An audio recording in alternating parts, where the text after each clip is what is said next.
Bonsoir, nous commençons comme d'habitude par le petit disclaimer pour dire que dans aucun cas nous ne donnons des conseils sur cette chaîne, il faut que vous faites votre avis, ce sont juste des échanges entre passionnés, un petit retour sur la boutique Pépitor avec le salon analyse technique Mikatino et les webinaires Trado et enfin le séminaire virtuel. Nous sommes en plein dedans, on a fait la première partie cette semaine et on fait la deuxième partie semaine prochaine. Voilà, donc un petit rappel sur le séminaire virtuel, maintenant que l'on se voit, voilà.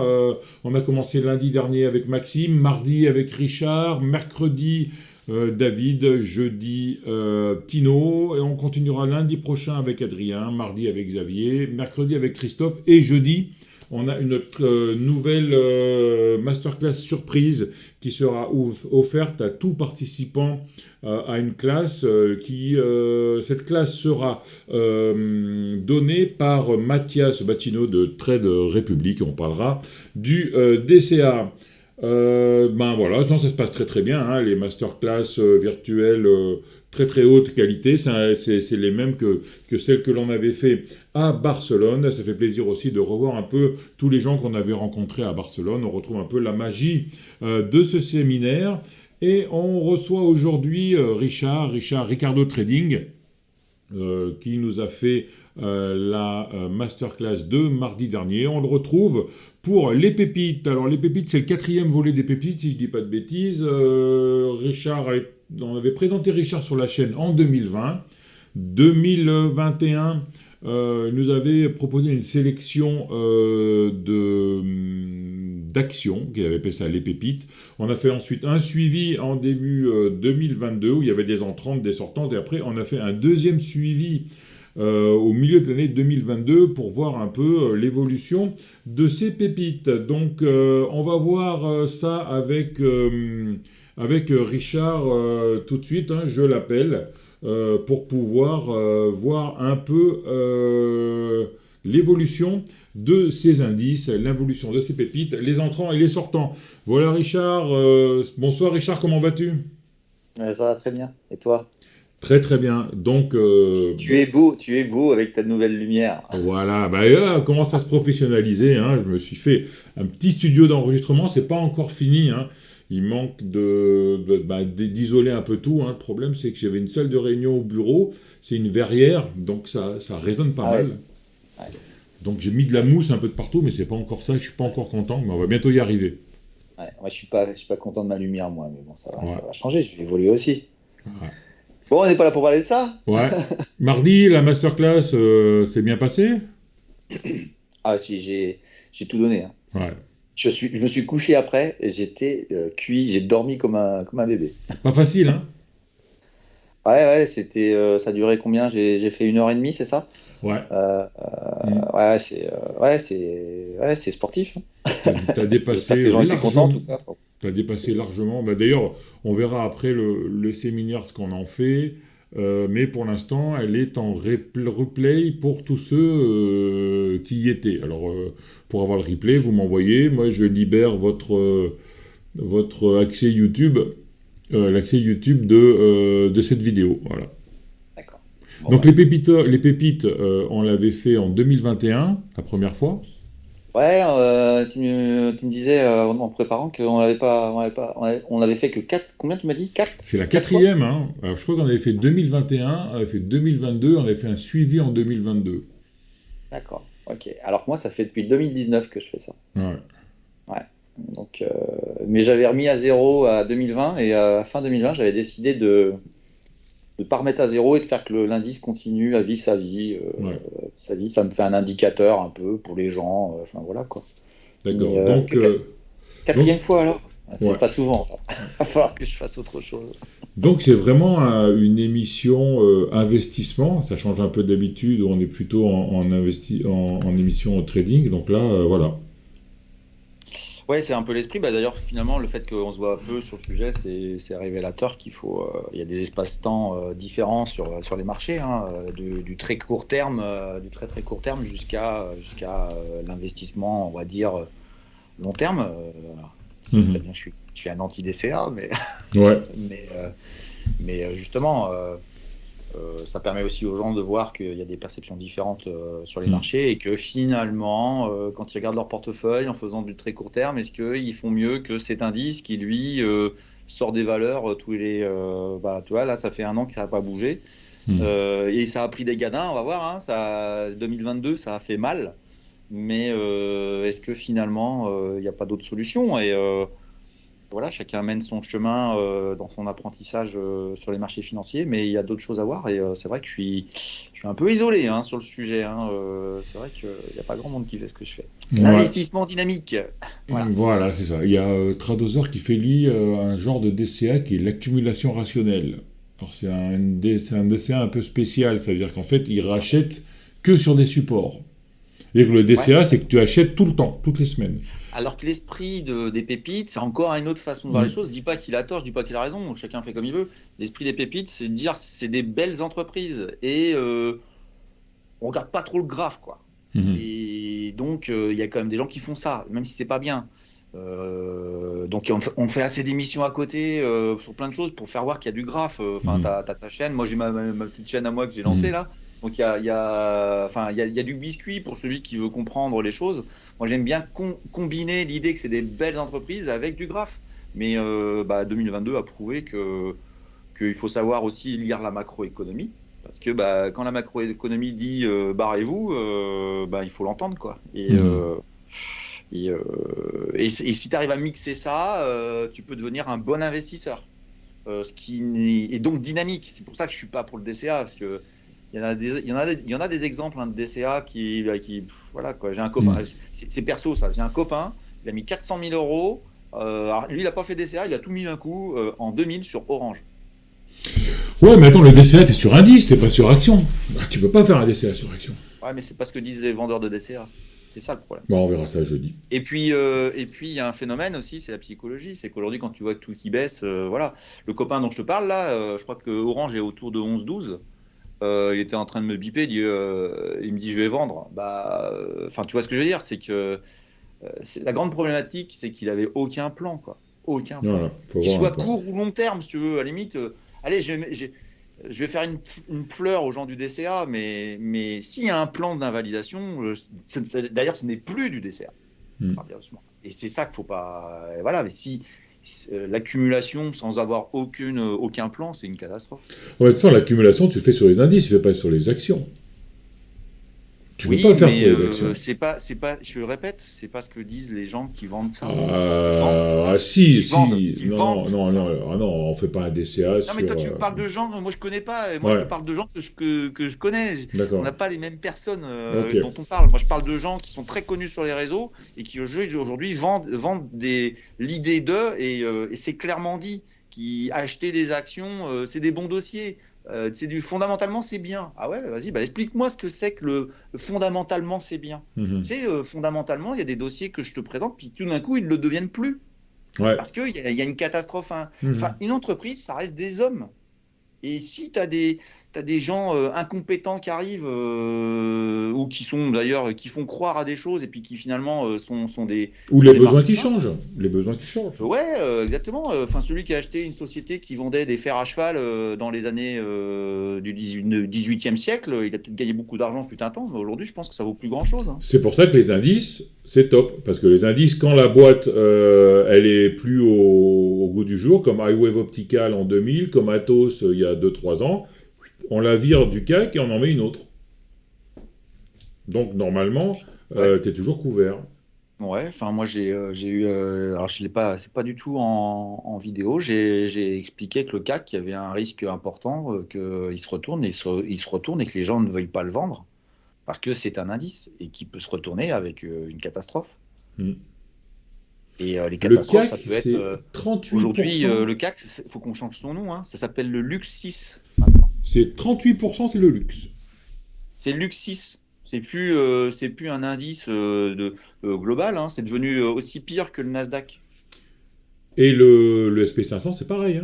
Le SP500, c'est Olivier qui a passé une stat hier. C'est que 80% des perfs du SP500, c'est fait sur 10 actions, je crois. 10 actions sur 500. Ouais. Donc, c'est normal parce qu'elles ont une pondération qui est en fonction d'une capitalisation. Et la capitalisation fait que, comme c'est le phénomène d'intérêt composé, c'est-à-dire que LVMH, elle est tellement grosse et comme elle a toujours son trend intéressant, aujourd'hui, elle tire de manière. Et d'ailleurs, je voulais en parler, c'est intéressant qu'on parle de ça, qu'on attaque sur ça, sur les marchés. Aujourd'hui, on a le, le- l'image que l'on a des marchés à travers le CAC 40 ou, enfin, bref, pas mal d'indices il est complètement biaisé dans ce qu'on peut ressentir dans les portefeuilles parce qu'on n'est pas spécialement sur LVMH, etc. Et cetera. Et si tu veux, aujourd'hui, euh, moi j'apprends ça à mes élèves, comment alors des fois, on est en corrélation entre ce que moi je leur ai appris et ce que disent les indices, mais moi j'ai des indicateurs aujourd'hui qui disent pas du tout ce que disent les indices, les gros indices, parce que LVMH, c'est pas l'économie française. Mais c'est ce que dit tout le monde, hein, Mika, tout ça, eux, ils disent le CAC monte, mais tu as 4 actions qui montent, et les CAC Small, c'est la cata. Les CAC Alors Small, le pour CAC avoir un Small, plus haut, je crois que c'est 25% pour avoir un nouveau plus haut. On est en train d'avoir un crack sur les Small, là. les small aujourd'hui, il n'y a pas longtemps, il y a eu la crise bancaire qui a fait tomber le CAC 40, les small ont suivi, donc corrélation, voilà, mais assez forte. Et la remontée du CAC 40, c'est stabilisation des small, c'est-à-dire que là, tu commences à avoir une décorrélation importante entre le CAC 40 lui-même, qui est finalement l'expression de ce qu'on sait. LVMH gagne plein d'argent, tout le monde suit, tu vois, toutes les valeurs les suivent derrière. Enfin, c'est un ETF luxe. Hein. Et tu te retrouves avec les small qui, elles, n'ont pas vraiment bougé. C'est pas qu'elles n'ont pas bougé, c'est que le CAC, il fait un ATH, le CAC Small, il est à 25% de ton ATH.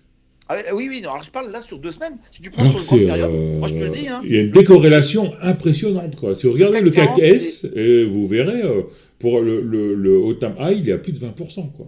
ouais. Le CAC 40, il est dans un couloir haussier. Alors, il est plutôt en haut de son couloir d'ailleurs. Mais tu prends le CAC Small. Tiens, je mettrai dans ma prochaine vidéo la semaine prochaine. Je mettrai une petite analyse technique sur le CAC Small. Le CAC Small, il est dans un range descendant, dans un couloir descendant léger. Et il est dans le haut de ce couloir. Ouais, il est un peu Il plat, là, réagit mal. depuis 2 semaines, ouais. Et il réagit mal à cette oblique là. Il a dû. Alors je sais pas s'il va passer, mais il y a une décorrélation. Alors tout le monde dit que les smalls sont pas chers. Ouais, mais elles peuvent aller encore plus cher, encore plus bas. Hein. C'est justement ce qu'on discutait hier ou avant-hier, c'est que le CAC Small, ben, il y a un crack dessus. Et tout le monde attend le retournement. Mais ça peut aller plus bas.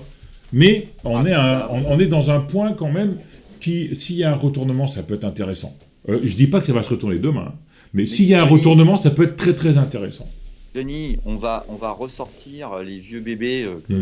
Moi, je crois beaucoup en ça parce que c'est du constat et c'est statistiquement vérifié. Nous arrivons fin avril. It may go away. Sell in May and go away. Ouais, mais là c'était sell in January, sell in February, sell in March sur les small, hein.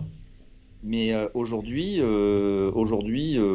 avec des niveaux de cours de certaines valeurs, ça peut faire provoquer un. Alors je dis pas que le CAC va se casser la figure, hein, c'est pas le sujet, mais je pense que la saison est faite, quoi. Faut quand même pas oublier qu'on nous sommes haussiers depuis le 13 octobre. Hmm. Enfin, on a un retournement depuis le 13 octobre. Ouais, c'est ça. Ouais. On est d'accord.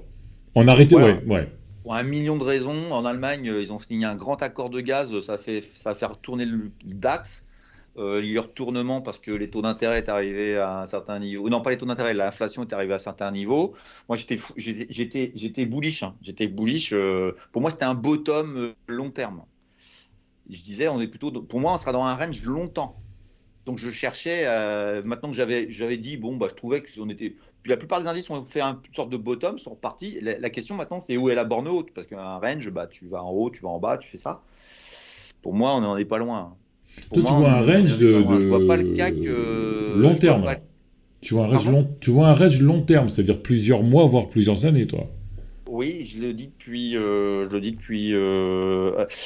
Autant, tu sais, j'avais dit en début de 2022, j'avais dit, ouais, ça va se casser la gueule. Autant à partir de septembre, tu vas être, tu sais, dans les mousquetaires, Mhm. j'avais dit ouais, je vois ça un peu moins négatif, quoi. Et, je voulais y aller mollo parce que je voulais pas trop, voilà. Et à vrai dire, je commençais à sortir l'idée que pour moi, on va être dans un range long terme. Alors je vais te dire pourquoi. Pas surtout, hein. Évidemment, tout ne sera pas comme ça, mais dans mon environnement perso, c'est plutôt range long terme parce que bah, les taux d'intérêt sont ce qu'ils sont. L'inflation est quand même assez structurelle et Ça va être une ça tombera pas à stagflation, hein. zéro. Ouais, c'est fini. Ça tombera pas à zéro. Et comme moi, je suis dans des valeurs plutôt croissance, dans l'esprit croissance, et même si aujourd'hui j'ai tort depuis un an et demi, même si j'avais prévenu, mais on pourrait me donner tort, sur longue période, sur très longue période, là on va être sur une échelle de temps de 10 ans par exemple. Tu peux regarder sur tout, mais vraiment, vraiment, toutes les analyses, c'est très clairement les valeurs croissance sont les plus rémunératrices en bourse. C'est pas la value. Et même si les values, enfin même si je trouve que LVMH, c'est pas vraiment une value, hein, c'est plutôt une croissance, même si on a tort dans le monde de la croissance, il faut savoir quand même que les valorisations sont en train de baisser sur tout, voilà, sur ce qu'on se racontait.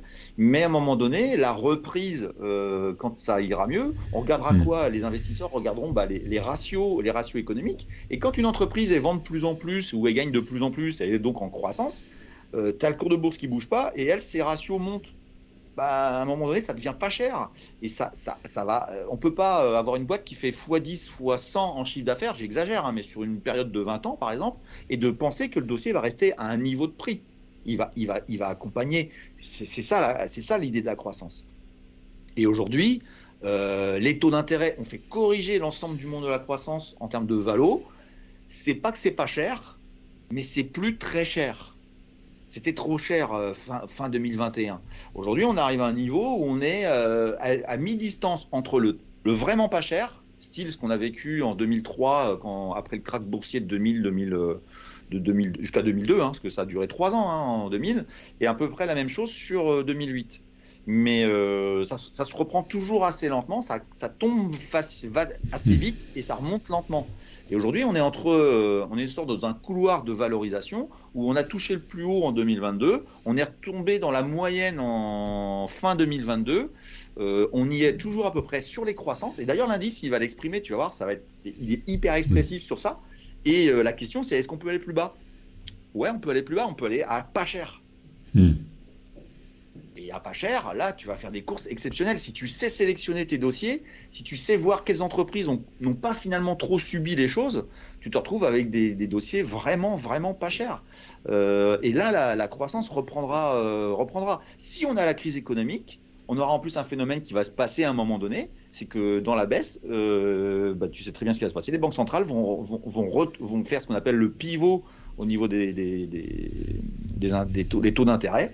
Et bah, l'emprunt, la notion d'emprunter de l'argent sera de moins en moins chère et la valorisation des actions sera de plus en plus faible par Mhm. rapport à la notion des taux d'intérêt. Et on arrivera à des points d'entrée exceptionnels. Et là, tu verras un indice des pépites qui dira ouais, ça part, putain, Ricardo, il est formidable. Non, non, il n'est pas formidable. C'est juste que la macroéconomie, à un moment donné, va Ouais. donner l'orientation à la valeur croissance. Par contre, si l'indice, on continue tous les deux à le vanter pendant 10 ans, dans 10 ans, il est censé être meilleur que le CAC 40 ou des indices qui sont value. Si le CAC 40, lui, changeait, il disait ouais, je suis plus croissance parce que tu rentres des valeurs plus croissance, eh bien ils monteraient ensemble. Mais pour l'instant, le CAC 40, il est quand même composé d'énormément de valeurs qui sont pas du tout croissance. Même Mhm. si, même si elles pèsent pas lourd, ça reste, voilà, c'est Ouais. aussi un indice bancaire.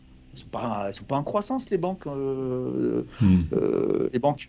Ouais. Et si tu veux, à un moment donné, je pense quand même que celui qui s'intéresse à la notion de croissance durable, hein, évidemment, sera plus gagnant en tant qu'investisseur. Et c'est tout l'enjeu de cet indice des pépites, c'est de voir sur longue période ce que ça donne. Pour l'instant, c'est positif, ça peut être négatif à un moment donné, mais sur très longue période, pour moi, ça restera toujours le meilleur. Quand moi, j'ai choisi à me spécialiser, j'ai vraiment choisi la croissance parce que la value, je dis pas que c'est pas bien, mais la value, ça s'arrête, quoi.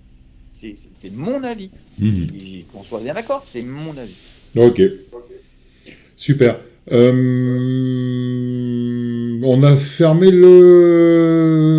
la première partie sur les marchés ou tu veux dire quelque Ouais, bah, chose? juste pour dire aux gens, on est haut, quoi. On fait des toutes petites bougies en plus.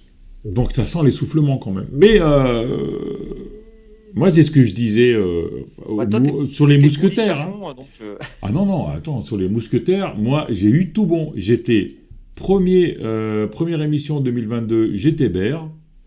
Fin, au retournement, j'étais Boule. Et aux dernières mousquetaires qu'on a fait il y a 2 semaines, je reviens Bear. Donc, j'avais... Alors moi, je te disais, ça allait aller un peu plus haut. Alors, on va voir. Hein. Souvent, les gens, ils n'entendent pas toutes les phrases. J'ai dit un peu plus haut. Moi, pour l'instant... et pour l'instant, alors, je vais contre l'analyse technique, hein, parce que l'analyse technique, il n'y a rien qui remet en cause la hausse. Mais quand tu vois les petites bougies, quand tu vois que c'est poussif, quoi. Alors, à moins qu'on ait une news, je sais pas. Mais bon, j'y crois plus. On verra. Moi, j'ai un indicateur qui me dit qu'on a quand même énormément d'argent qui est parti dans le monde des obligations. On est très, très obligue dans les gros. Hein. Nous, c'est pas nous qui faisons ça. Hein. C'est des très, très gros. L'argent est parti vers les obligations avec des rendements intéressants, super intéressants. Et les actions n'ont jamais été autant oubliées, si tu veux. Et je crois que c'est assez historique d'ailleurs, je crois que c'est la première fois depuis très très très longtemps qu'il y a autant eu une orientation vers les obligations qui visiblement n'ont plus de risque. Hein. On en reparlera s'il y a un pays qui défaille, on verra ce que ça donne. Un gros pays, genre le pays des potes par exemple. Ouais, non, l'Italie défaillera pas, elle est juste dangereuse. C'est là où avec Pierre on est un peu différent, c'est que moi je pense que c'est un baril de poudre qui est arrosé d'eau donc continuellement, ce qui n'empêche pas que le baril de poudre est vraiment là. La question c'est est-ce qu'il y a assez d'eau pour faire qu'il ne pètera pas. Mais tant qu'un baril de poudre il est dans son coin bien stocké à l'abri d'eux et qu'il n'y a pas d'étincelle, tout va bien. Tu vois ce que je veux dire? Pour moi, c'est la macroéconomie qui sera l'étincelle, l'économie réelle qui sera l'étincelle, et qui pour moi n'a pas lieu d'être. Pour moi, c'est un faux débat, le fort endettement. Crise souveraine. Même si quand tu as un pays comme la Grèce qui arrive à 300% de taux d'endettement, elle explose en 2011, faut pas oublier une chose, c'est que la Grèce, il n'y avait pas de production, il n'y avait pas de collecte d'impôts, il n'y avait rien. Et qu'est-ce qui a fait que le pays s'est effondré? Ce n'est pas le taux de 300%, c'était le gros baril de poudre, c'est la mèche qui était de dire mais quand est-ce que vous remboursez? Et vous n'avez pas mis les moyens en place. Alors en France, on n'est pas inquiet, hein, vu comment on se fait prélever au quotidien. Voilà, le marché achète la dette française parce qu'ils savent très bien qu'elle sera payée. La France, parce qu'ils savent très bien qu'en France, le taux d'économie des particuliers est énorme. Oui, il y a une grosse économie des particuliers, c'est pour ça. Tandis qu'en Grèce, il n'y a pas d'économie. En Italie, il n'y en a pas, mais il n'y en a pas. En Espagne, il n'y en a pas. En France... Alors, en Italie, ce qui tient l'Italie, c'est la production. Ils sont exportateurs nets. Ils sont exportateurs nets parce que ça reste un pays très exportateur. Mais à vrai dire, c'est la Lombardie qui est le seul coin. Enfin, je ne sais pas si tu connais l'Italie un peu. En gros, c'est Milan-Bologne. Hein. Et il n'y a rien, il y a un peu de tourisme dans le sud, ça s'arrête là, mais l'Italie a une balance commerciale positive. C'est le problème de l'Italie structurel, c'est la population. C'est le croissant européen productif en Europe. Ça commence en Catalogne, ça passe par le Rhône-Alpes, le Piémont et le Baden-Württemberg en Allemagne. C'est le croissant de production et économique européen. Oui, tu as raison, effectivement. Entre le Rhône, la vallée du Rhône française, le Piémont, Lombardie italienne, et puis tu remontes en Allemagne, là. Le Baden-Württemberg, par la Suisse, la Ruhr, tout ça. Et c'est là qu'il y a la production. Bon, évidemment, il y a d'autres foyers productifs, d'autres choses, hein, mais... Bon, après, tu as le gros pôle agroalimentaire en Bretagne. C'est le gros pôle agroalimentaire, hein. C'est-à-dire qu'à lui tout seul, c'est presque la moitié de la production. Enfin, moi, j'étais dans l'agroalimentaire, hein. C'est presque la moitié de la production agroalimentaire au niveau port, au niveau européen, quoi. C'est énorme. Dans l'Ouest, pour tout dire, on on est d'abord dans l'agro, hein. Enfin, moi, je suis mayennais, alors ça va faire sourire plein de monde, hein, mais il y a plus de vaches et de cochons que d'habitants. Mais c'est des terres de culture et d'élevage, hein, effectivement, Moi, hein. je suis à Gérone, Moi, c'est le plus gros département d'abattage de porc en Europe. Ah ouais, bah, tu vois, moi je suis de Sablé-sur-Sarthe, j'en ai parlé une fois dans ma vidéo, et c'est là où il y a un des plus gros abattoirs d'Europe de poulets. Il y a aussi Charal, je sais pas si tu connais la Ouais. marque Charal, c'est très connu en France. Charal, ils ont un très grand abattoir à Sablé, voilà. On a aussi la plus grosse usine Bell, le groupe Bell fromager, là, qui a la plus grosse usine, je crois, c'était à un moment donné, c'était la plus grande usine du monde pour Bell, c'était à Sablé. Parce qu'il y a tout le lait à récupérer de partout, Puis et il y le avait Babybel surtout est fabriqué là-bas. Enfin, voilà, il y a Lactalis, plein. Lactalis à Laval. Oui, voilà, t'es 50 bornes plus loin, t'as le groupe Lactalis qui surdomine tout le Troisième groupe groupe européen du lait. mondial agroalimentaire, premier groupe mondial laitier.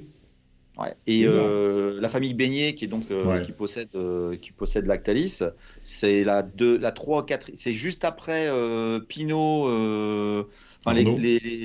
Bettencourt et Arnaud, je crois qu'il est Hmm. 4 ou 5e, le fils Beignet, hein. Mhm. Que Ouais. voilà, ouais, il y a des régions comme ça qui sont beaucoup plus importantes que d'autres. Mhm. Et les gens s'intéressent pas du tout à ça, mais ça explique des choses. Enfin, moi, je l'ai déjà dit plusieurs fois sur ta chaîne, mais je vais le répéter, là. Quand on a le krach boursier du Covid, c'est parce qu'on on ferme la Lombardie qui tient l'Italie. Donc, l'idée des économistes, c'est de dire, mais qu'est-ce qui va se passer? L'Italie est tenue uniquement par cette région et on la ferme économiquement. Et qu'est-ce qui va se passer? L'Italie va s'effondrer, donc l'Europe va s'effondrer. Krach boursier. Mais c'est vraiment ce qui s'est passé. Et la lecture que Mhm. tu as eue sur France 2, enfin, je ne connais pas les télés espagnoles, mais sur les chaînes classiques, BFM, compagnie, ça n'a pas du tout été de dire ça. Alors que la vérité, c'était ça. Mhm. Bah, c'est sûr que si on fermait Naples, il n'y aurait pas eu de problème, quoi. Exactement. Ou la Sicile. C'est comme une guerre en Ukraine. Je peux te jurer qu'une guerre en Ukraine, le sell-off, moi, je savais qu'il fallait l'acheter parce que c'est que l'Ukraine. C'est triste. Attention, les gens, enfin, c'est une tristesse absolue. L'Ukraine, ça reste que l'Ukraine. Tu crois qu'on Tu saura un déclenches une jour... guerre. Non, rien. Non, Pardon, non, excuse-moi. rien. J'allais dire une... Mais tu déclenches une guerre sur des zones économiques beaucoup plus importantes. C'est pour ça que Taïwan est important. Hmm. Parce que là, Taïwan, il y a un secteur qui s'appelle les semi-conducteurs qui va avoir une grosse perturbation. Donc, si tu veux, c'est en fonction des enjeux économiques que la bourse réagit. Et la bourse ne réagit pas au fait qu'il y a des gens qui se font tuer dans une guerre. Et des guerres, il y en a tout le temps. Ouais, mais Taïwan, ça va réagir, mais pas trop, parce que tout le monde le sait, entre guillemets. Enfin, c'est pas que tout le monde le sait, c'est qu'il y a de fortes probabilités qu'il se passe quelque chose au courant de cette année, voire au début de l'année prochaine. Donc, si ça se fait, c'est peut-être déjà dans les courses, ce ne sera pas une surprise. La question, c'est la réaction américaine, à vrai dire. Ah bah, tout le monde savoir, les Américains, c'est des cow-boys, hein, ils vont pas laisser faire, hein. Moi, je m'attends toujours à l'inattendu. Quand on racontait les histoires d'Iran et Arabie Saoudite qui allaient se foutre dessus, puis finalement, bah, ils se sont fait des bisous, tu vois, on ne perçoit pas tout, quoi. À vrai dire, je serais pas étonné que la Chine débarque et puis qu'il ne se passe rien et puis qu'il y ait des messages comme à l'Ukraine, là, nous sommes outrés, et puis ça s'arrête là, quoi. Je sais pas, on verra. Bon, on a fait quand même une très très grosse introduction, là. Vous êtes Euh, passionné. ouais. Alors, moi j'adore, hein, moi, de toute façon la macro et la géo, déjà j'aimais bien avant, mais depuis qu'on fait les mousquetaires, parce qu'en fait on comprend tout à partir de ça, on comprend tout. On Bah, on comprend comprend tout. tout, en tout cas, on perçoit des choses différentes qu'on ne voyait pas. Enfin, moi, On ce a que la je dis cause, aussi. on a la cause. Et quand tu vois les médias à la télévision, tu as la conséquence. Les mecs Hum. ils te disent, bah il y a ça qui se passe. Oui, mais pourquoi? Et après tu reviens en arrière et tu dis, ah bah oui, ah bah oui, ah bah oui. Et puis après tu vois, bah, finalement c'est peut-être pas ce qu'on dit, quoi.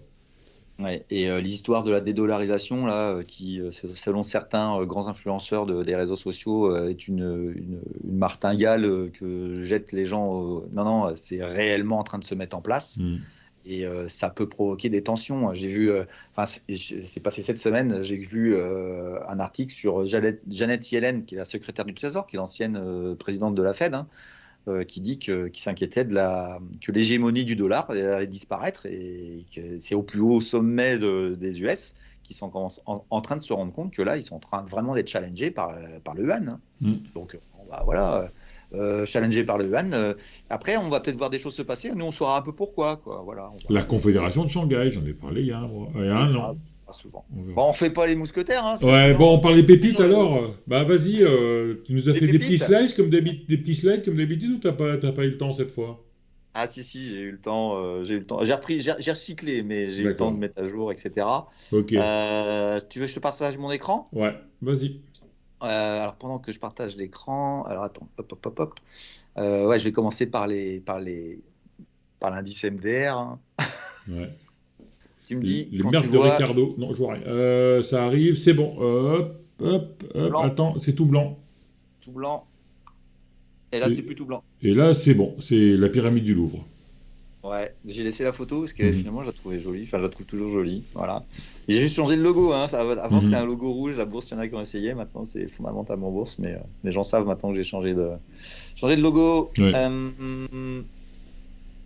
On attaque par l'indice les fameuses merdes de Ricardo. Ah, je Mhm. voulais quand même conserver parce que comme c'est toi qui as créé Oui. l'idée, Ah, tu m'avais tendu la perche avec les PTDR, les pépites de Ricardo. Bah, ouais. ouais, ah, ça marche bien. Et sur les réseaux, et sur ma chaîne, c'est la vidéo la plus regardée. Mhm. Je Comme quoi t'enverrai mon rebat. Je te... les gens ont besoin de savoir aussi des valeurs sur lesquelles il faut pas aller. ouais.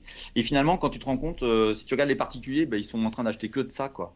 Donc vraiment, en termes éducatifs, bon, les pépites, c'est bien, mais dire tout ce qu'il faut pas acheter, il y a tellement de centaines de valeurs que, voilà, au moins celles-ci, vous les oubliez. Il y en a tellement d'autres qu'il faut vraiment Mais ça, c'est éviter. la Voilà. cupidité, parce que quand tu vois une action qui est capable de faire 100% en 2 séances, tu dis, ah ben je vais la prendre, je vais faire 100% en 2 séances. Mais si elle est capable de faire 100% en 2 séances, elle peut fermer du jour au lendemain, comme Navia.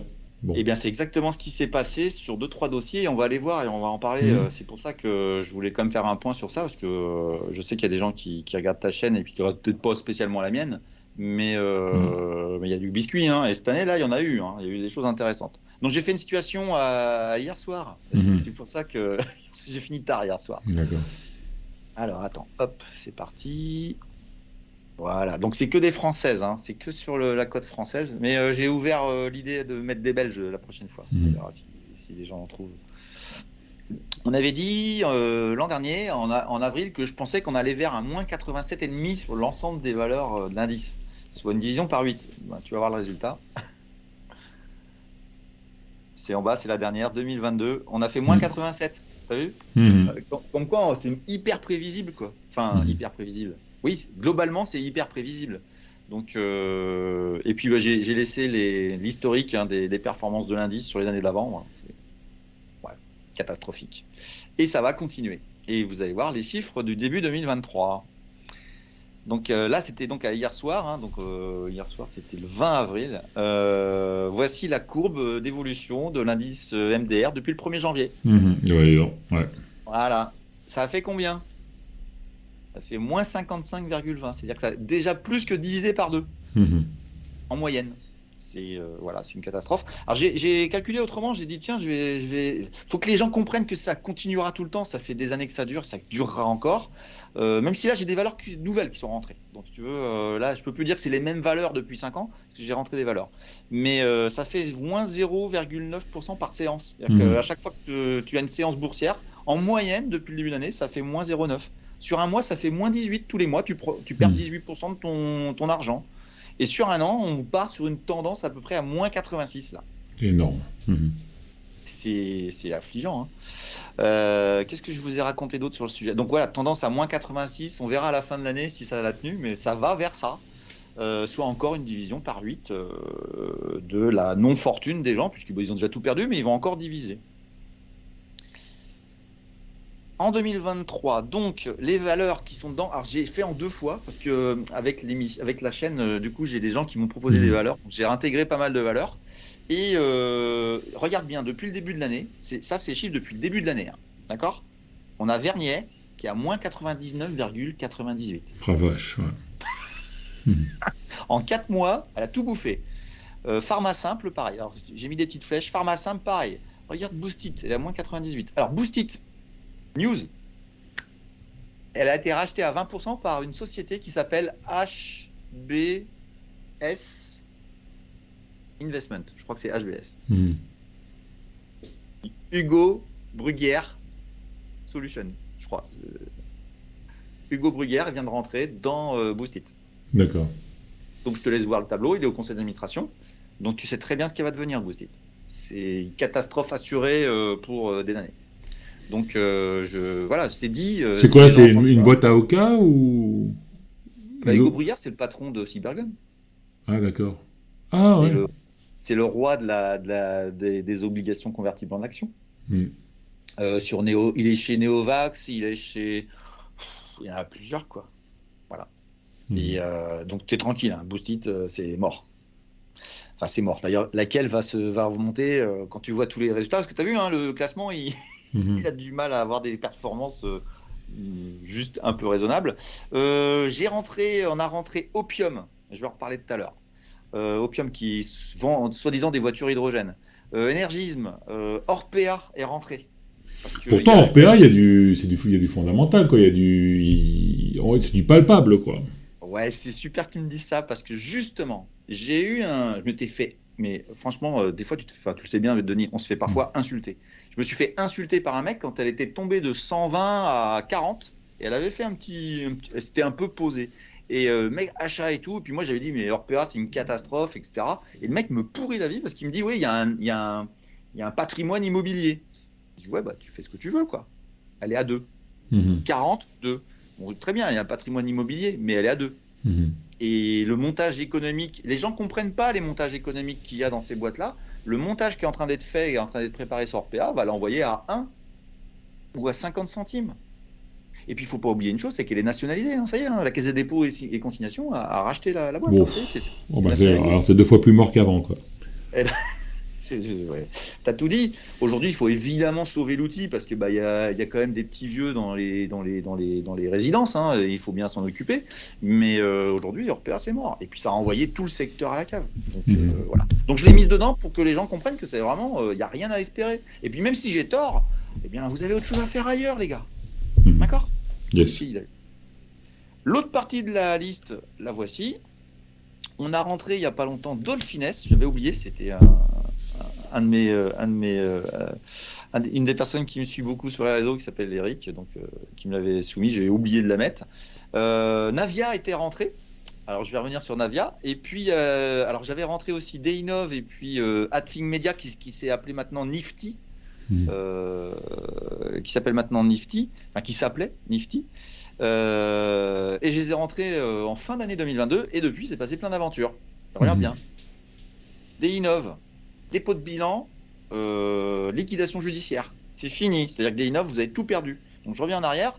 Tu penses que tu es à plus 22. Donc ça, il y a eu un rebond technique là. Mhm. D'accord? Et ils ont stoppé la cotation. Rassurez-vous, messieurs, dames, si vous avez de l'argent sur Deinov, vous avez tout perdu. Donc il faut être quand même conscient de ce que je dis.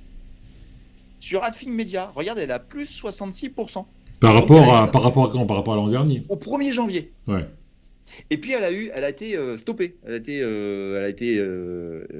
Comment dire, la cotation a été stoppée. Quand elle réouvrira, vous allez tout perdre. Mhm. Ça arrive aussi, et ça arrive souvent. Et ça, c'est depuis le début de l'année, d'accord? Eh bien, écoute bien, il y en a une qui est plus cotée en ce moment. C'est Navia. Ouais. Donc, j'ai mis un petit point d'interrogation. Elle a encore une chance de peut-être coter un pouillemesque de quelque chose. C'est qu'il y a un acheteur. Enfin, il y a plusieurs acheteurs. Il y en a notamment un, et je reviens en arrière, qui est dans le classement, qui s'appelle Jessie International. Donc, c'est-à-dire que maintenant, les daubes s'achètent entre elles. Mhm. Alors, rassurez-vous, pomme pourrie plus pomme pourrie, ça fait pas une tarte aux pommes. Hein. Mhm. On est bien d'accord. Donc, voilà la situation un petit peu sur les pépites. Donc, il y a vachement de choses à raconter, mais tu as vu, il y a surtout des catastrophes, quoi. Il n'y a que Dronevolt, en fait, qui sort, quoi.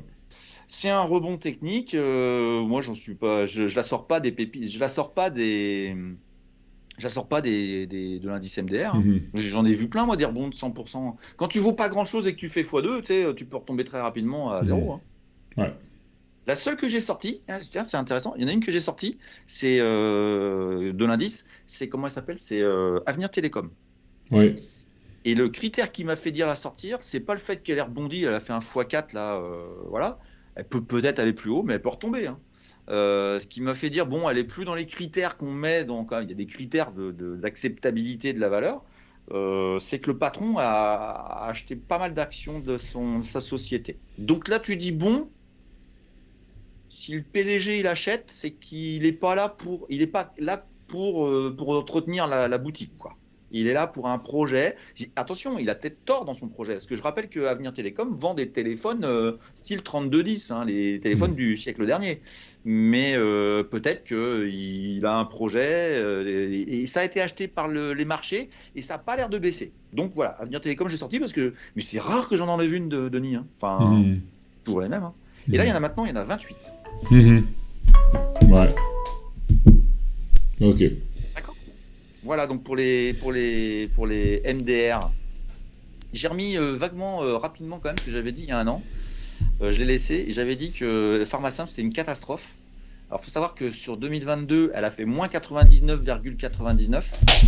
Et donc là, si les gens regardent de nouveau, elle a refait 99,99 de chute en 4 mois. Bon, c'était clairement dit dans l'émission. Voilà. Et pourtant, on avait une news qui disait accélération, croissance, blablabli, blablabla. Donc c'est vraiment, faut pas écouter ce qu'ils disent. Enfin, écoutez les gens qui font du fonda, ils vous diront mais c'est du pipeau. Pharmasimple, c'est une catastrophe et ce sera une catastrophe. Et puis j'avais dit que c'était celle que je pensais qu'elle allait gagner le trophée de la meilleure dope de 2022. Alors j'ai eu raison et je me suis dit tiens, faut que j'en trouve une autre. Laquelle va être la meilleure en 2023 La pire, enfin, non pas la meilleure, la pire. Et j'ai trouvé que Opium, à mon avis, ça va être exceptionnel. C'est ma favorite pour le titre de la dope 2023 avec le trophée que je lui offrirai bien sûr, ce superbe rouleau de papier toilette. Ok. Voilà. Donc on verra si c'est Opium. Elle est à moins 70 pour l'instant, je crois. Bon, faut qu'elle fasse un effort. Hein. Faut qu'elle aille à moins 99,99. Mais je suis pas inquiet. Je pense qu'elle peut le faire. Voilà pour l'indice MDR. Les merdes de Ricardo. On passe aux pépites. Ouais. Allez, ça n'a pas été une super année hein, pour les pépites. Hein. Situation au début, alors je sais pas si tu as vu, situation au 6 avril, on a retardé l'enregistrement, donc je m'excuse, hein, mais j'ai pas tout modifié. Donc tout est considéré au début avril. On est le 20 avril, donc voilà, il y a 15 jours. décalage, mais sur les longues périodes, ça n'a pas trop d'intérêt, ça n'a pas trop de gravité cette histoire. Donc toujours tout est en PEable. Tout est intégrable dans un PEA quand on a le bon broker qui fait tous ces pays-là. Je ne vais pas faire de pub pour un broker que j'ai, mais il y en a. Voilà la courbe de l'indice depuis début 2020. Donc, on s'était laissé en fin 2022, ici, là, à plus 100. On n'y est plus, hein, on est plutôt autour de 60. On est exactement à 62,15 depuis le 1er janvier 2020, crack inclus, guerre inclus, tout inclus. Voilà. Donc sur 3 ans et 3-4 mois maintenant. Avec le CAC 40 en comparatif, qui est en rouge, on voit qu'il y a quand même une performance qui est bien meilleure que le CAC 40, puisque même s'il est au plus haut historique, il est, alors je répète, hein, c'est début avril, on est à plus 22,53. Voilà. C'est CAC avec dividendes réinvestis. Non, CAC. CAC dividende réinvesti, d'ailleurs, il ne faut pas prendre le CAC GR, il faut prendre le CAC NR, parce que le NR a dividende réinvesti, mais fiscalité déduite. Donc, il y a 5-6 points d'écart. Donc, en gros, il est autour de plus 20, on va dire de plus 28. Bon, voilà, les pépites, elles sont à plus 62. D'accord ? Ok. En bleu, le Nasdaq. Le Nasdaq qui est resté en dessous. Sincèrement, quand j'ai préparé l'émission, je pensais que le Nasdaq avait rattrapé l'indice. Je pensais qu'il n'y avait pas l'écart que tu as entre la courbe verte et la courbe bleue. Je pensais qu'il s'était réduit, voire elle était repassée au-dessus. Et il se trouve que pas du tout. Donc, je vais dire que je suis content, mais on voit que la courbe n'est pas extraordinaire. Hein. On voit que ça monte pas, ça rebondit pas fort. Hein. Ouais. on sent que les taux d'intérêt européens font que c'est plus la fête. Hein. Alors il y a eu l'effondrement là, et puis le rebond est pas extraordinaire. Et finalement, tu regardes le Nasdaq sur longue période, c'est pareil. Il est pas, tu vois, le Nasdaq, il est en bleu là, il a tombé tout 2022, et le rebond, on avait vu le rebond, mais tu vois, ça repart pas formidablement. Hein. Ouais. C'est pas gagné. Hein. Voilà, donc plus 34,72, voilà, bon, c'est pas mal, mais c'est inférieur à notre indice. Il reste, alors j'avais fait une vidéo sur le meilleur indice du monde, et il se trouve que c'était l'indice PTDR. Il y avait juste des indices indiens qui se bataillaient avec mon indice, mais par contre, au niveau monétaire, bah, l'euro est plus costaud que la roupie indienne. Voilà, ceux qui voudront aller voir, ils iront voir. Alors, depuis le 1er janvier 2020, on a donc l'indice qui a plus 62, le Nasdaq a plus 34. Ça fait un écart entre les deux de 27 points sur un peu plus de 3 ans. Donc c'est quand même une performance proche de 10 points de mieux par an. C'est quand même pas mal pour un investisseur, ça parle. Et puis avec le CAC 40 qui a plus 22, donc on est sur un 39 points. Alors si on prenait effectivement le CAC NR, tu enlèves 6 points, donc ça fait 33% d'écart. Ça prouve bien qu'aujourd'hui, le monde de la croissance, quand on choisit bien ses actions, on choisit bien son panier de valeurs pour des raisons diverses et variées. Sur longue période, bah, on surperforme tous les indices. D'accord ? Ouais.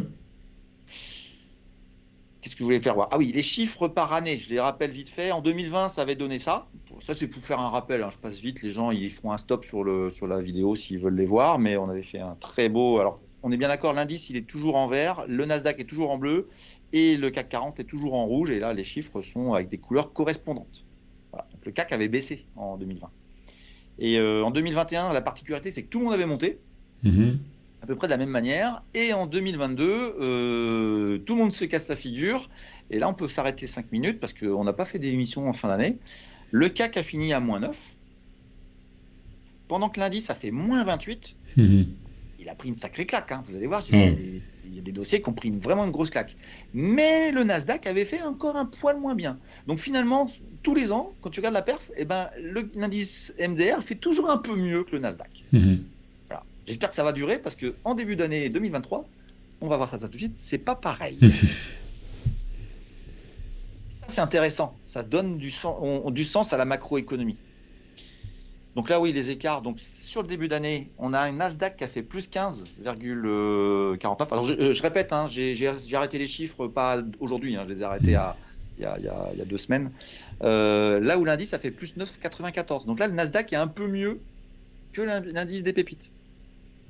Et donc l'écart est de 5,5 points. Donc c'est pas énorme, mais c'est révélateur quand même que les taux d'intérêt en Europe vont pas baisser, vont pas s'arrêter. Hein. Christine Lagarde a encore dit un truc hier, je crois, ou avant-hier. Ils vont continuer à monter les taux en Europe. Et ça je le pense, pendant que les Américains s'arrêtent. Et ben tu vois, on le voit dans les indices. Celui qui fait pas de macroéconomie parce qu'il trouve ça nul, bah voilà, moi j'ai des réponses aux zones où je trouve il y a de la dynamique, où il n'y en a pas. Par rapport au CAC 40, le CAC 40 a lui-même fait mieux. Alors là, on sait très bien, toi et moi, on l'a parlé tout à l'heure, c'est plutôt effectivement un peu le miracle des valeurs luxe et de LVMH qui cache un peu la misère, hein, mais bon, le CAC 40 a fait mieux. Et donc il y a un petit écart de 3%. Donc c'est quand même pas si important que ça, mais c'est mieux et c'est pas habituel. D'accord ? Voilà pour le diagnostic global des choses. On va passer aux valeurs. Et j'ai fait exprès, parce que je veux pas que les gens disent oui, ils cachent la misère, voilà. J'ai fait exprès de mettre le classement dans l'ordre des pires jusqu'à la moins mauvaise, on va dire.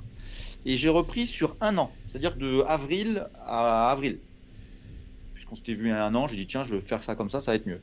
Et j'avais conseillé, non, je ne conseille pas, et puis d'ailleurs je ne fais jamais de conseils, il ne faut pas que je conseille, mais j'avais mis dans l'indice, j'avais mis InVibes Advertising. Je croyais vraiment dans ce dossier-là, regarde, c'est la pire catastrophe que j'ai eue. Enfin, je me trompe, hein. Voilà. Et on voit, regarde le tir groupé des Allemandes. 1, 2, 3, 4, 5 Allemandes sont dans les pires valeurs de l'indice sur l'année 2022. Comme quoi, tu vois, les choix allemands macroéconomiques de faire du gaz avec les Allemands, avec les Russes, bah ça fait chuter les indices allemands, ça fait partir les investisseurs d'Allemagne, et on retrouve quoi dans la performance sur un an ? On retrouve toutes nos Allemandes qui sont au fond du trou. Alors justifiées, pas justifiées, mais elles sont au fond du trou. Et c'est vraiment la majeure partie qui sont là. Et ça, c'est intéressant de voir que si tu t'intéresses à la macroéconomie et que tu crées de la géographie dans ton travail, bah, tu te rends compte qu'il y a des pays où il ne faut pas y aller. Et vous allez voir qu'il y a un pays, en ce moment, je suis en train de me barrer, qui était costaud, et qui est en train de tomber pour moi, est en train de tomber. Et je vais en parler tout de suite après. Voilà, donc vous avez les chiffres, vous pouvez zoomer les gens qui veulent s'ils ne voient pas très bien. Et j'ai mis juste un truc pour voir sur longue période que finalement c'est un phénomène qui est vraiment sur une... Bon, c'était une période longue, hein, ça a baissé pendant 9 mois sur les indices, hein, je crois. Janvier, octobre, 9 mois, oui. 9, On a fait le plus haut le 3 janvier, si je dis pas de bêtises, et le plus bas le 13 octobre. À 13 octobre. Ah bah oui, 13 octobre, là, tu regardes la bougie des indices le 13 octobre, c'est clair que là, ça dit, ça va remonter. Et finalement, sur 3 ans, c'est pour ça que j'ai mis sur 3 ans, eh bien, on voit que les performances de celles qui avaient 3 ans d'historique, hein, celles qui n'en ont pas, là, c'est qu'elles n'ont pas d'historique, elles sont introduites depuis peu de temps, on voit que tout est vert.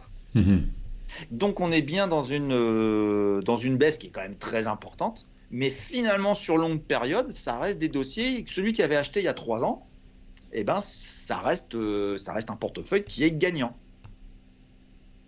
Et avec des belles performances. Hein. Quand tu vois Click Digital à plus 564, et Dieu sait que je la trouve pas chère, enfin voilà quoi. D'accord ? Ouais.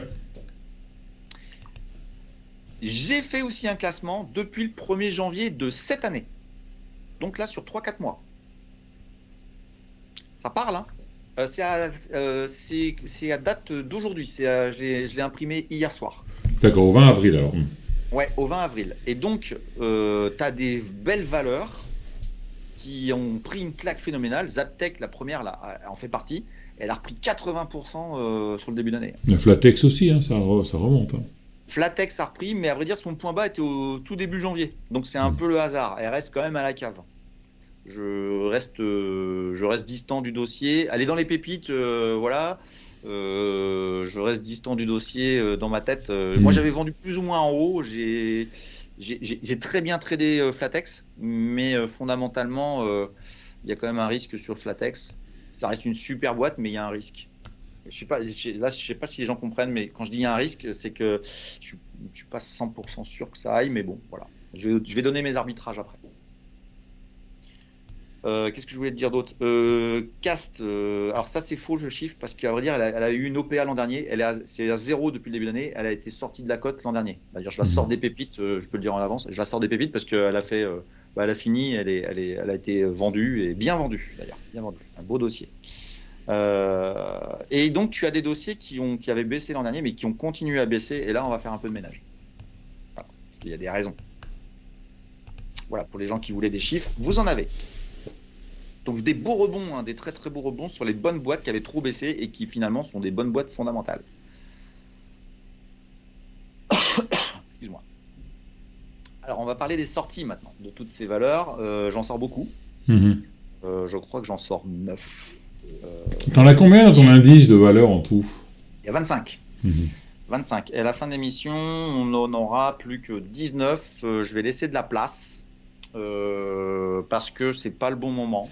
Et puis que j'attends quand même les résultats des entreprises.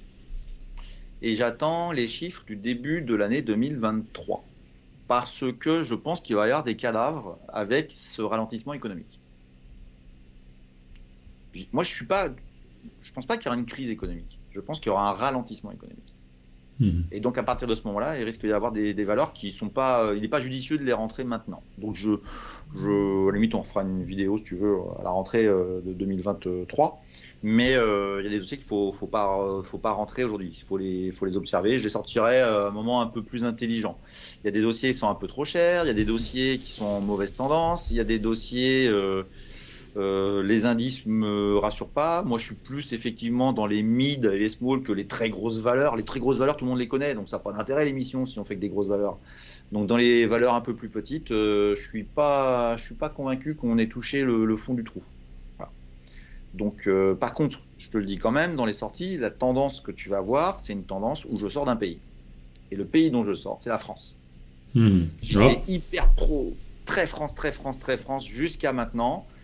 Alors moi, je suis pas les indices. J'ai mes propres, ce que je disais, je forme les gens à apprendre ça. Je crée mes propres indicateurs pour que j'ai la vraie vision des choses et pas que LVMH me perturbe tout. Et c'est le cas de ce qui se passe aujourd'hui. Et aujourd'hui, clairement, j'ai tout au rouge en France. Et tu sais comment ça s'est déclenché? Non. Les grèves des retraites. C'est ce que j'avais dit. Et dans les mousquetaires, je veux dire attention aux mouvements sociaux. Et puis non, Oui, mais non, mais non. ouais, non, moi j'étais pas d'accord avec toi. Et on a le droit de pas être Ouais, d'accord avec ouais. ce qu'on fait. Hein. Enfin, on est des grands garçons, on sait quand même, on sait se tenir. T'avais raison. Hmm. Mais moi, j'ai créé les outils pour le voir. Et il y a une défiance du marché vis-à-vis de des valeurs françaises. Alors, c'est des valeurs qui n'avaient pas du tout, vraiment pas subi du tout les provocations, la provocation des problèmes avec la guerre d'Ukraine. Là où l'Allemagne avait vraiment pris une dérouillée, quoi. Mais là, la France, c'est pas dans le bon sens. C'est pas dans le bon sens et c'est en train de se retourner. Donc, enfin, je sais pas, moi je prends acte et j'agis. Et donc, j'ai pris la décision de sortir. Alors, des valeurs qui me plaisent plus pour d'autres raisons, mais il y a des tendances globales. Quand j'ai fait le choix de mes valeurs, j'ai regardé, j'ai dit, ah là, je sors énormément de françaises. Et finalement, c'est pas si, c'est assez révélateur, quoi. D'accord? Ah ouais. Là où que je vais rentrer, c'est plutôt des dossiers, des thématiques dans des régions où il n'y a pas autant de défiance de la part des marchés, où je trouve que c'est plus positif. Alors, on attaque avec la première, où j'ai fait une erreur. Alors, une erreur, tout est relatif, mais c'est Invice Advertising, là, c'est celle qui a le plus baissé. Juste après, c'était 2 mois après l'avoir rentré, ils ont changé de politique d'investissement. Ils avaient franchement, ça se développait super bien, etc. Et ils ont décidé de faire des gros investissements et le marché s'est mis à vendre parce que ça entame énormément leur rentabilité et ils se sont le marché l'a sanctionné. Alors en termes de trading, moi j'étais dedans, j'ai pris une claque, mais je suis sorti, j'ai pas pris toute la baisse, mais j'ai perdu sur ce dossier-là. Je l'avais en portefeuille. Voilà. Donc InVibes, elle sort parce que je vois pas de perspective dans le temps. Alors elle est plutôt en bas, techniquement elle est plutôt rendue en bas, mais ça a descendu très très vite, ça peut descendre encore plus vite. Et puis je fais de la place. Mais InVibes, j'ai quand même un doute sur la façon dont ils sont comportés par rapport au marché. Et j'aime pas ces gens qui font ça. Ils avaient vraiment pas besoin de faire ce qu'ils ont fait. Voilà pour InVibes. Donc moins 71, hein. C'est mal. Hein. En même temps, avec 2022, c'était obligé qu'on ait quelques dossiers qui prennent des claques. Le staff léger, un staff léger chez qui? Un staff léger chez Walix. Alors Walix, je vais expliquer quand même, elle est fortement retombée, là elle était en train de rebondir un peu. Le problème c'est que je crois plus dans ce qu'ils racontent. Ils ont fait des promesses qui n'ont pas été tenues. Alors attention, hein, les nouveaux, vous n'avez pas l'histoire de Walix, mais moi ça fait des années que je suis Walix. Et Walix, ça fait 2 fois qu'ils nous vendent la mariée trop belle et qu'à chaque fois, vous pouvez regarder le cours de bourse, il monte et il se casse la figure. Il est remonté. C'est là que j'avais dit on rentre dedans. Je croyais qu'ils avaient corrigé leurs problèmes, mais non, ils sont retombés dans leur travers. Ils tiennent pas leurs promesses. Donc je ne sais pas jusqu'à temps qu'ils arrêteront de ça. Et tant que je ne sais pas qu'ils seront fiables, je quitte. Là, je suis vraiment face à un staff qui est léger. Voilà. Donc je la sors avec une perte aussi, 54%. C'est pareil, une grosse claque. D'accord ? Je crois plus. Et alors dans la cybersécurité, j'ai d'autres trucs beaucoup plus intéressants. Je pense à Cyberoo que j'ai vanté en Italie depuis longtemps. Je sors. Ah oui, j'avais Cast, un casque où je m'étais fait un peu tarabuster sur ce dossier-là. Et finalement, il a explosé et il a été racheté. On sort à 83% de progression. Donc ça, c'est belle perf. Et comme quoi, on se voit pas souvent, Denis, que ça fait presque 1 an qu'elle a été rachetée. Hein. On a pas vu voilà. Donc elle sort, c'est bien. Voilà, on a gagné des sous sur ce dossier-là. Moi, je pensais qu'il allait partir beaucoup plus haut, mais bon, c'est comme ça. On sort une valeur pour une question de rentabilité. C'est Munich. Alors, toute petite boîte que j'adore. J'aime toujours la boîte, hein, ce qu'ils font. Ils ont des chiffres intéressants. Mais la rentabilité a été retardée d'après le dernier rapport de gestion qu'ils ont sorti. Ça commence à me gêner. Donc, Munich, je la sors. Je pose la question, est-ce que vous allez gagner de l'argent un jour ? Voilà, point. Mon nez, quand tu perds des sous, c'est pas gênant. Ils perdaient pas beaucoup, mais ils en gagnent jamais. Et ça fait maintenant, voilà. Donc je dis pas que je me suis trompé, mais voilà, je pensais vraiment que ils ont un bon produit, hein, ils le vendent bien, mais à un moment donné, il faut gagner de l'argent, les gars. Donc je la sors à moins 32. Ça faisait longtemps que je l'avais, hein, ça faisait 3 ans que je l'avais dans le portefeuille. Ensuite, c'est mou. C'est mou au niveau de l'activité de la boîte, hein. C'est Manz, c'est une valeur allemande. Tu vois, là, c'était que des Françaises que j'ai sorti. Mhm. Les promesses ont été retardées. Et ça fait plusieurs fois que ça arrive. Donc là aussi, la récurrence de retard, ça me plaît pas. Donc généralement, je sors ces valeurs qui savent pas tenir leurs promesses. Voilà. Ça reste un dossier intéressant, mais voilà, il donne rien. Et boursièrement, il donne pas grand-chose non plus. Donc elle sort à moins 29. Elle aurait pu sortir à plus 20. Hein. Si on s'était vu il y a 3 mois, ça aurait fait pareil. Voilà. Ok.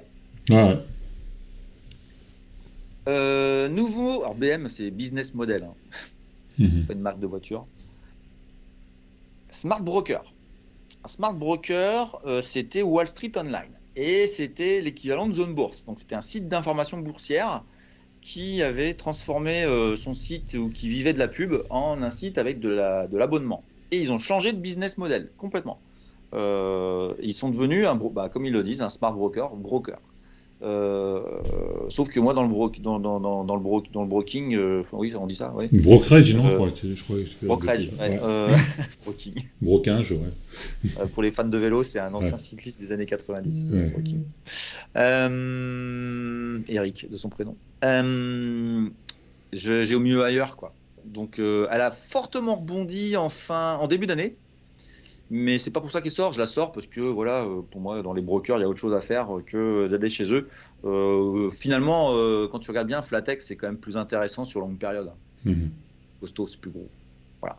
Donc je la sors. Elle sort à plus 50, mais elle est montée beaucoup plus haut. Elle a fait x3, x4, puis elle est tombée, s'est effondrée. Enfin, voilà. J'aime pas les dossiers qui savent pas ce qu'ils vont faire dans l'avenir. Ils changent d'avis tout le temps. C'est pénible. Et c'est le symbole entre nous de toutes les valeurs AOCA, là, les Cybergun et compagnie, hein, ils changent de politique tout le temps, quoi. Donc j'aime pas ça.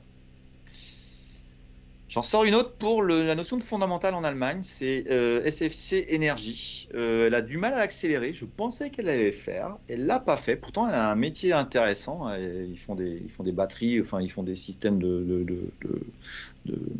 batteries pour les véhicules notamment. Elle travaille beaucoup avec l'armée. Elle a du mal à accélérer et elle devient chère à cause de ça. C'est-à-dire qu'à un moment donné, quand les chiffres ne montent pas, la valo commence à devenir inquiétante et ça peut décrocher bas très rapidement. Donc voilà, elle a plus ou moins bougé, elle sort à moins 19, donc c'est un peu anecdotique.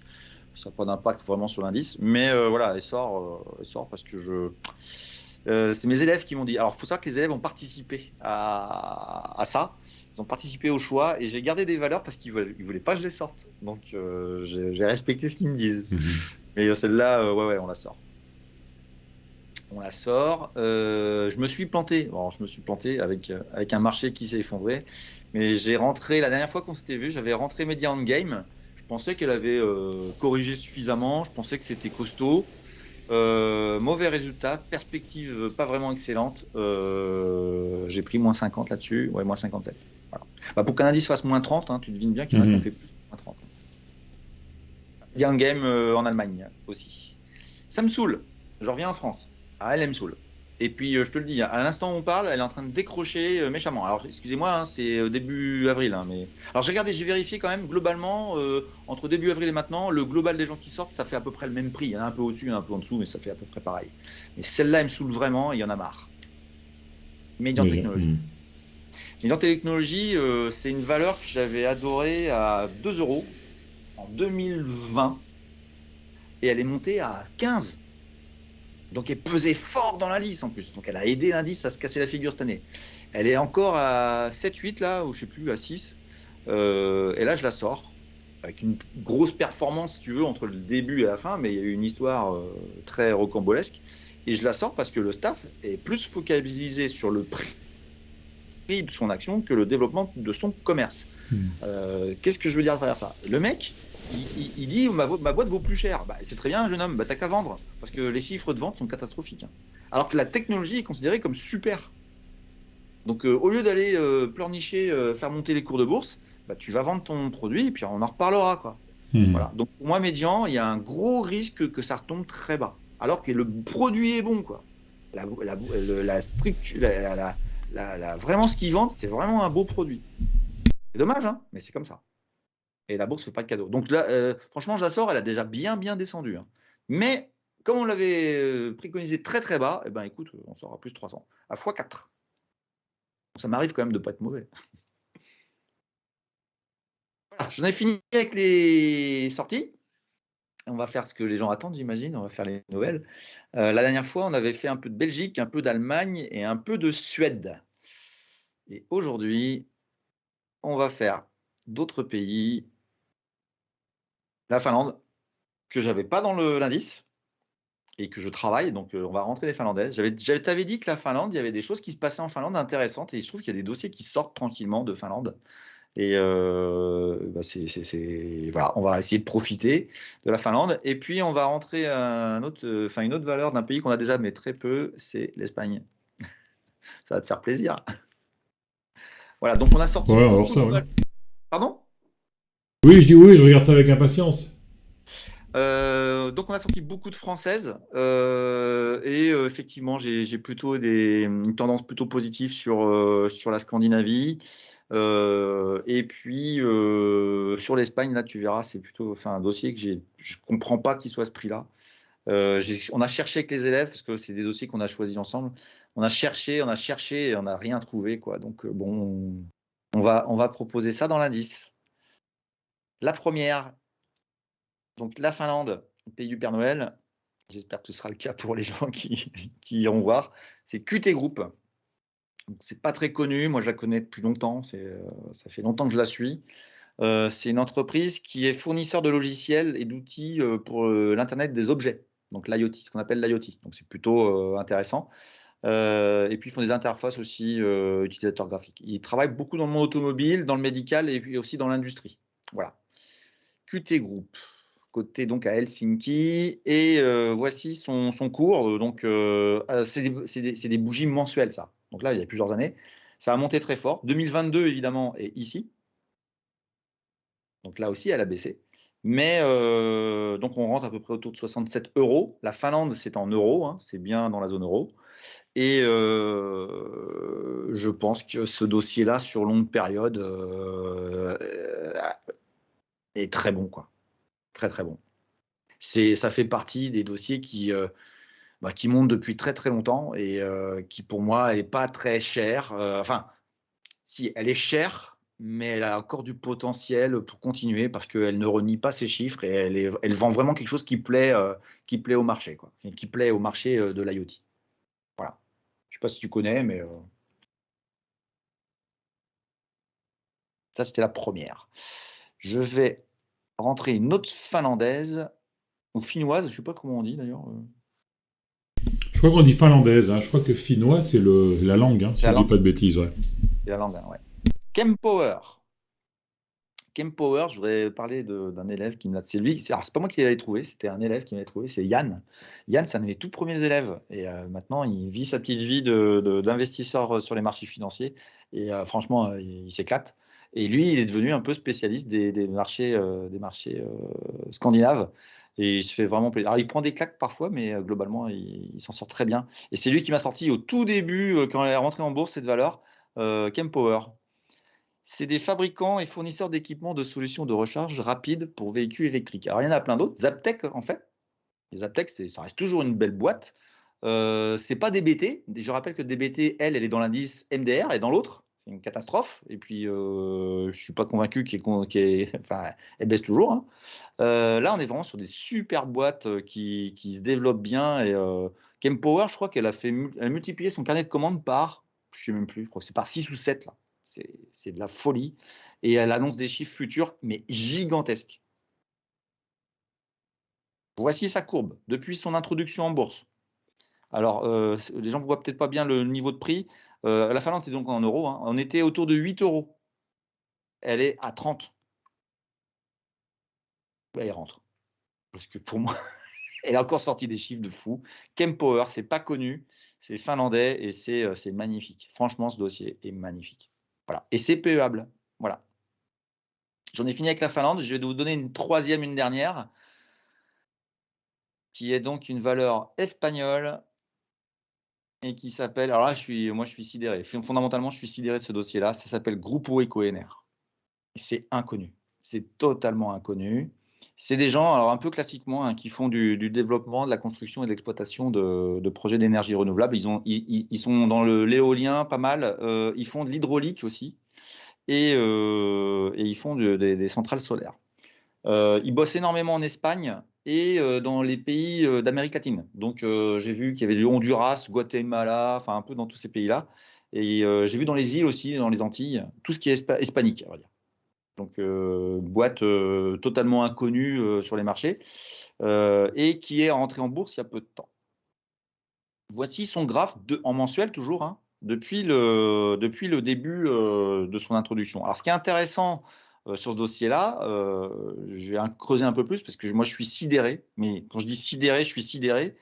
Elle est à un niveau où graphiquement un trader dira si ça part en dessous, je sors. Donc en termes de risk-reward, ce qu'on appelle le risk-reward, le risque entre ce que je peux gagner potentiellement et ce que je peux perdre si ça ne se passe pas bien, et là il est quasi parfait. Donc ça, c'est ça qui est intéressant sur ce dossier-là, c'est qu'on est à 4,60. Alors elle a été introduite autour de 6 euros. Et Groupe Ecoener appartient à un monsieur de manière assez importante en quantité. Donc moi j'aime bien quand le patron possède une grande partie de la société, et c'est le cas actuellement. Et il y a une famille richissime, je ne me rappelle plus le nom, en Espagne, qui est en train de racheter une part de la société, qui s'investit dessus et de manière assez importante. Je le dis à ceux qui savent faire de la valo, j'ai jamais vu un dossier, jamais, non c'est pas vrai, j'en ai déjà vu. J'ai rarement vu un dossier aussi peu cher, peut-être depuis, allez, j'ai envie de dire, je pense à Xilam quand elle était tout en bas. J'ai jamais vu un dossier aussi peu cher avec des bénéfices pareils, avec ce qu'on appelle des marges. C'est hallucinant. Hallucinant. Là, c'est vraiment, je rentre le dossier parce que fondamentalement, ça progresse, ça vend bien, ça vend cher. Et ça vaut rien, Denis. Je te jure, ça vaut rien. Enfin, ça vaut une bancaire, quoi. Enfin, c'est incroyable. C'est incroyable. C'est pour ça que on la connaît depuis longtemps, nous, dans mon école. Mais voilà, j'ai hésité, on a hésité, et puis j'ai dit, ah, c'est bon, on la met. On la met parce que si elle part, c'est vraiment un dossier qui peut. On ne sait pas où il peut s'arrêter, à vrai dire. Donc on verra. Voilà. Et donc, c'est un dossier espagnol. Voilà, j'en ai terminé avec les dossiers que je rentre. Donc, ce ne sont pas des conseils, mais juste une sélection de dossiers intéressants à surveiller. Donc, ce n'est pas, voilà, ne faites pas des achats sans regarder ce que vous faites. Voilà. Et je vais couper mon partage d'écran. Tu me revois là, c'est bon là? Je t'entends peu. Je connaissais pas du tout Ecoener. Ouais, petite boîte, il y a un peu de dette dedans, il y a un peu de dette, mais les ratios de dette, contrairement à nos françaises, je vais les citer, comme ça, tous les gens qui écoutent les grands de ce monde de l'influence qui nous vantent les mérites de Neoen et de Voltalia, j'arrête pas de le dire que c'est pas les bonnes valeurs. Et les structurations d'endettement qui sont très importantes dans l'énergie renouvelable parce que ça consomme énormément de cash comme business. C'est pas la meilleure en termes sur ce sujet-là. Pour moi, la meilleure en Europe, c'est OX2. Elle est dans l'indice. D'ailleurs, elle est plutôt en bonne santé, on va dire. Elle n'a pas trop subi. Mais Ecoener est plutôt en dessous en termes de ratio sur ce sujet-là de l'endettement. Elle est très rentable, un petit peu à la mode Solaria, qui est notre société espagnole qui est très connue et qui gagne énormément d'argent. Et il est possible qu'un jour, si ce dossier-là donne les résultats qu'on attend, il est possible que ce dossier-là parte vers le haut. Et si c'est le cas, vous resterez longtemps et vous gagnerez beaucoup d'argent. Si c'est le cas. Donc là, voilà, je l'ai présenté. Si elle tombe, moi, l'indice, je triche pas. Si elle prend moins 50, elle prendra moins 50.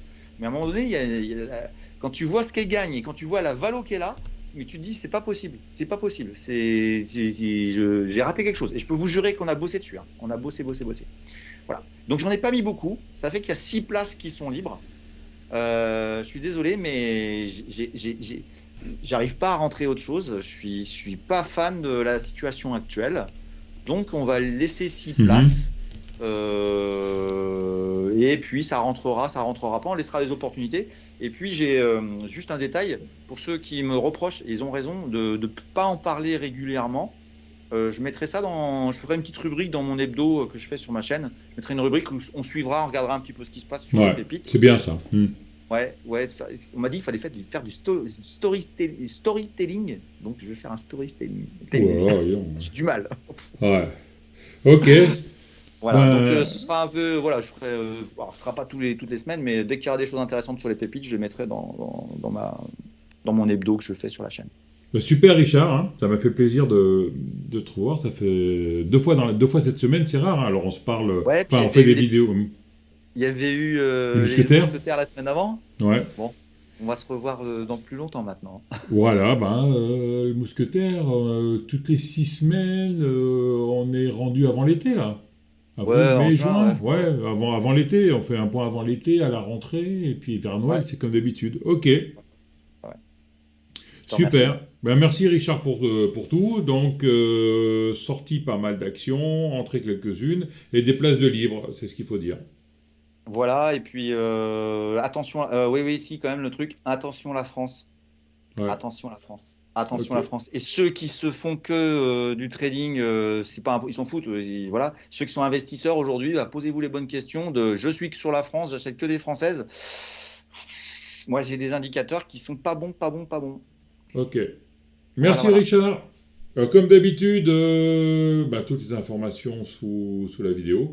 Et on se revoit la semaine prochaine. Cette semaine, le séminaire virtuel avec lundi Adrien, mardi Xavier, mercredi Christophe, jeudi Mathias. Et la semaine prochaine,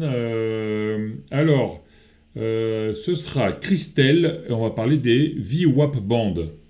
C'est très à la mode ça actuellement. Donc on va faire un petit. Sur les modes qui apparaissent, qui disparaissent. T'inquiète pas. Le Bayano l'a disparu, maintenant c'est le DCA. Voilà, le trend following aussi, c'est comme ça. Oui. Aussi, ça va revenir. T'inquiète pas. Donc, faut suivre la tendance, mais quand la tendance est baisse, on la suit pas quoi. C'était la question que je posais à l'époque à tous les trend followers. Est-ce que le trend following marche en marché baissier ? Mais oui. Bon. Allez, ciao. La preuve. Ouais, merci. Comme d'habitude, si vous avez aimé, mettez un pouce bleu, abonnez-vous à la chaîne, laissez des commentaires. Ça nous aide beaucoup. Ciao Richard. À bientôt. Ciao. À la prochaine. Salut.